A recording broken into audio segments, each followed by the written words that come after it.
Welcome back to Access Anime. I'm Henshin Ikeda, and today I'll be doing a walkthrough and review of Ixion Saga Dimension Transfer Episode 8. Now, if you remember from last episode, it was mostly a filler, but a really good one in my opinion. I love watching it. Now again, we see Cone, Icarlet, Sanglion, Mirandel, and Pet. They're actually at the hot spring. They're relaxing, taking a little break. Now, Cone ends up running into Dukakis, but he's locked out of both rooms, and Sanglion is no longer in the hot springs.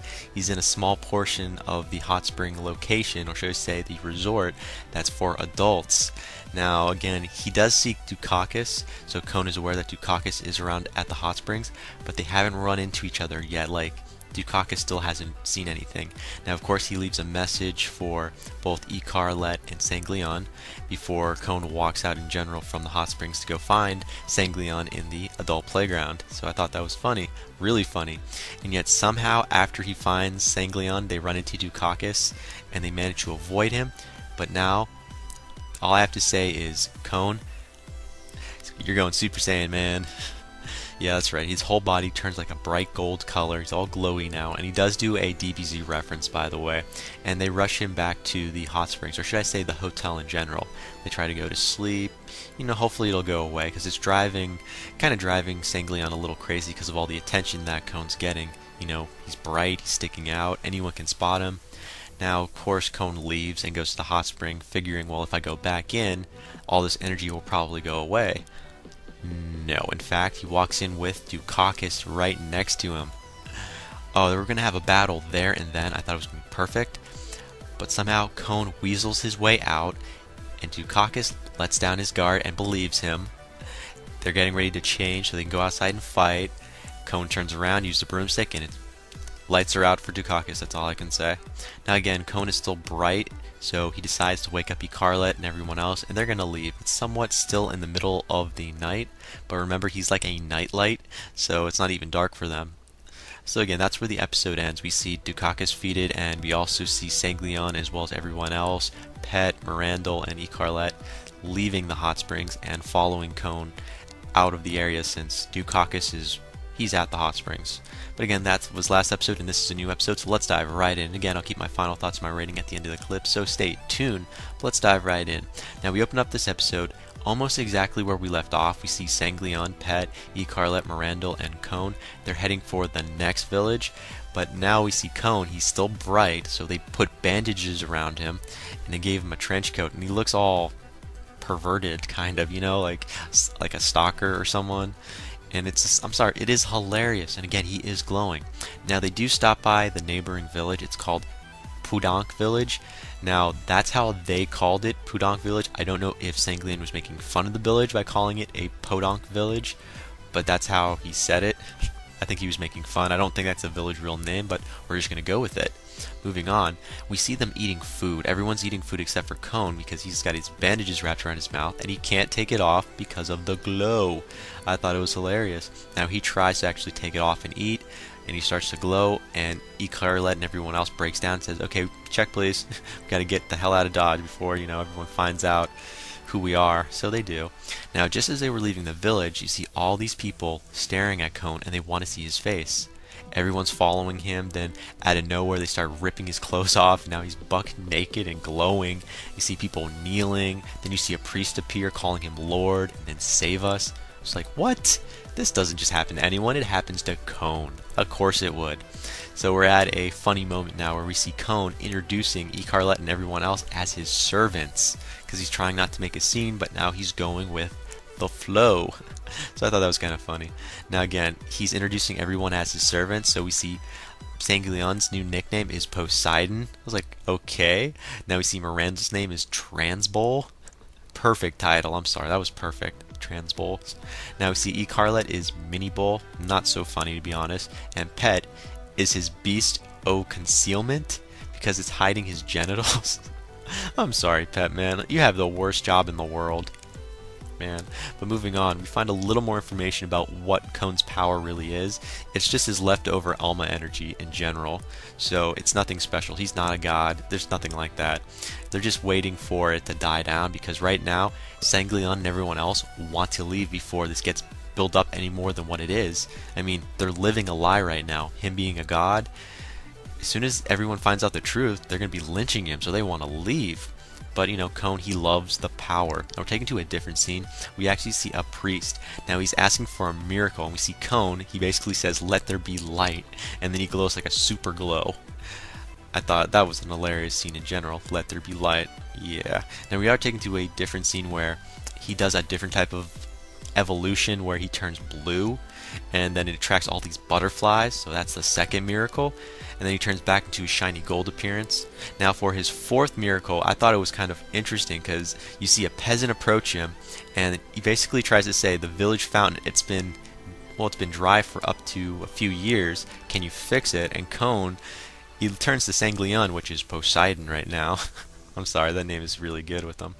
And he basically asked him for his sword back. So he takes his sword, and he approaches the fountain, and he just hammers it down, and it breaks the fountain, kind of. Big hole in the ground, and water sprouts up out of nowhere. I'm like, get the hell out of, like, get the hell out. No way. That's his fourth miracle. I'm like, this is impossible. But Sanglion and everyone else keep making like side comments that it's his Elma energy. It's just interrupting the water flow. It's not a miracle. But you know, they're letting it go. They're not going to tell anyone else. They're just keeping it within the circle. Now we are taken to a different scene, and we see a priest ask the questions that everyone always asks. What was there in the beginning? What was in the beginning, and how did it progress? Now, Cone Man, I love what you have to say. That's all I can say. You said the Big Bang. Then you said niece, you know, Nintendo. And then you said game console in the living room, happy family. I'm like, what the heck are you talking about? So now he's going on a video game rant. He's preaching video game to people, and they're actually listening. Then you see Mirandel jump in, Sanglion jump in, Carlette's even jumping in now. Oh my goodness. And then you hear him say something about Darwin. One move forward, and yells, win? It's like, what kind of Darwin theory is that? He's like, Darwin, one who... I'm not even going to ever finish that, because you know what? Darwin's theory is not what he just described. If he was talking about Darwin's theory, that is just a load of crap. I'm sorry, that's all I can say.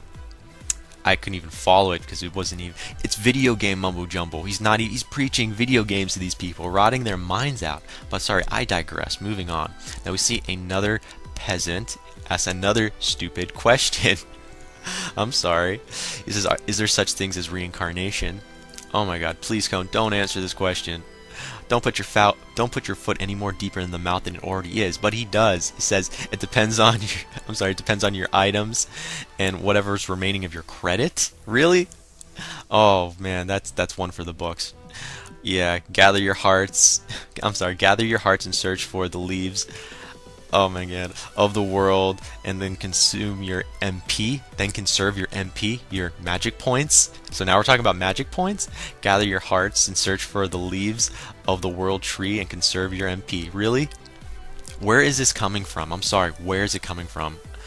Oh, another question. I love this one. If you're really a god, this is a peasant asking this question. If you're really a god, you must save all of mankind. I'm like, we got you, Cone. What are you going to say now, man? What are you going to say? Those who don't better themselves and idly let one up slip by will only hold the rest back. Well, what the hell are you getting this information, kid? He's got no book in front of him. He's got no like little digital device, nothing. And yet he's coming up with half good answers, half BS answers. I'm sorry. Well, moving on to the next question that was asked. Another guy says, did you create the world? I'm like, okay. We got you, Cone. You cannot get out of this. Let's see you get out of this. Then he's like, yeah, the world was created by gods, you know, a lot of gods. And he's like, yeah, the engineers who developed and the creators who brought us to be. I'm like, what?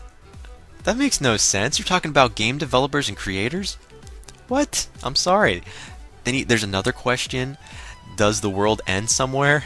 I love your response, man. Every map and terrain has an end.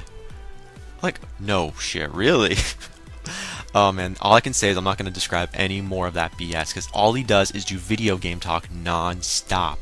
And he's making a religion out of this. I'm like, I'm sorry, that's all I can say. And then you see these people, they're shouting consumer, convention, and then compact.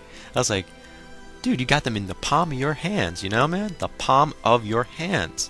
Where the hell are you going with this? Now everyone's convinced now it is time to go. Get the hell out of Dodge while it's still good. yeah, not gonna happen. Now, I thought this was even more funny. It's like a real moment. We see E-Carlet breaking down. She's getting very serious. She snaps out of it, kind of. And, she kind of snaps out of it. Oh, it's just so funny. And he's like, this is E-Carlet. She's talking to Cone. You've lost your way, man. You're different. Why are you even with us? She's breaking down, and I love every moment of this because this is something we haven't seen from her in a little bit. But that was kind of short-lived because we actually see a priest come out of nowhere, and he's rushing in talking about the Compact religion. So Cone has his own religion. It's called the Compacta religion. And he's saying they have new followers every day. There's riots. You need to show yourself, Cone. And so he goes out one more time. He does this whole little bright lights thing, and the crowd's happy. I thought, okay, man, that's it. So then he tries sneaking out, but he's caught by the priest. And then we find out he comes up with the best bullshit story I've ever heard. He wants to travel so he can see his people. And they're like, okay, yeah, we'll go with you. And he's like, no, it's not going to work. And then you hear the priest go on again. We have some of our followers, they're going south to take out the Olga society because we've grown so big. They want a crusade, they want a war. And Cone's like, yeah, we're pacifists. Like, no, you're not. You're not pacifist. This is coming from the guy that did what to Dukakis? You slammed his balls in twice, man. That's not a pacifist. But what he does is he convinces his people to create a temple in a far-off land, like on the mountaintop, literally. So they go in, they make a temple, and then we're taken to a different scene. We see Sanglion. He says, well, I'll oversee the designs and the plans. And Cone's like, how do you qualify? What makes you this good engineer? This good architect? And then E-Carlet's like, you do know that Sanglion actually graduated from a university, top of his class in the engineering field. And Cone's like, you people don't match up with who you're supposed to be. I mean, come on. Sanglion, he's smart, strong, and super smart. What? That's not right, man. You give all the good perks. But anyways, we're taken to a different scene. We see the temple. It's been built already? Those are a lot of people, may I add, he has underneath his fake religion. And anyways, you see him about to wave to the crowd. Then he shines his body because he's all glowy still. And then he says, farewell. He jumps in, and there's a hot air balloon right behind him. So that's why Sanglion wanted to build the temple, so he could hide in a little air balloon. Now Cone is acting as the engine, heating up the balloon, and they're getting out. He tells the priest in advance, though, don't, keep going, spread the word, farewell. So they're now escaped. They're in the air, and now E-Carlet's calling him servant again. And then his power shuts off, ironically. And they go crashing down, but they're already out of sight, so no one can see them. And so E-Carlet's like, I command you to put your power back on. And he's like, Pikachu! Pikachu! He's literally saying Pikachu. And his face is turning red. He's like, yep, nope, but something came out. Apparently he shit his pants. And again, that was generally the end of the episode, him saying Pikachu and shitting his pants. And we do a small cutscene. We see Elma Flora trolling at the end. Oh my god. But again, that's the end of the episode. Final thoughts? This religion, where is it gonna go? Is it really bigger than the Olga Society? We don't know. All I can say is, Cone, you make one terrible god. I'm just saying that. But you make one great con artist. Just putting it out there. Now, I'll put one more final thought because there really wasn't a lot of final thoughts. Elma Flora, what the hell were you doing in the episode? Why are you stalking them? What are you doing? We need to know. We need to know. Just putting it out there. But again, that ends it for my final thought. As per my rating, I seriously don't know what the hell to give this rating. I'm going to give this a 4 out of 5 because of the humor. But I'll be damned if I give it a 4.5 out of 5 because there were no battle scenes. I don't care who you are. There was no new info. There were no battle scenes. It was just comedy, plain and simple. So 4 out of 5. So that's my final rating. And again, that ends it for my walkthrough and review of Ixion Saga Dimensions Transfer Episode 8. And again, thumbs up, thumbs down, subscribe above. Let me know what you thought of this episode. Definitely comment down below. Check me out on Twitter and follow me if you want. But again, let me know what you thought of this episode, and let me know what you think is going to happen in the next episode that's coming out. Is it going to be more funnier than this one? We don't know. But definitely tune in to find out. But again, I have one more walkthrough and review to do, probably tomorrow. I'm done for today. No more. No more. I'm done after this laugh. I'm done. But that ends it for now, guys, and I gotta go. Before I go, I gotta say it. Can't stop the access, but you can watch the feed. I'll see you later, guys.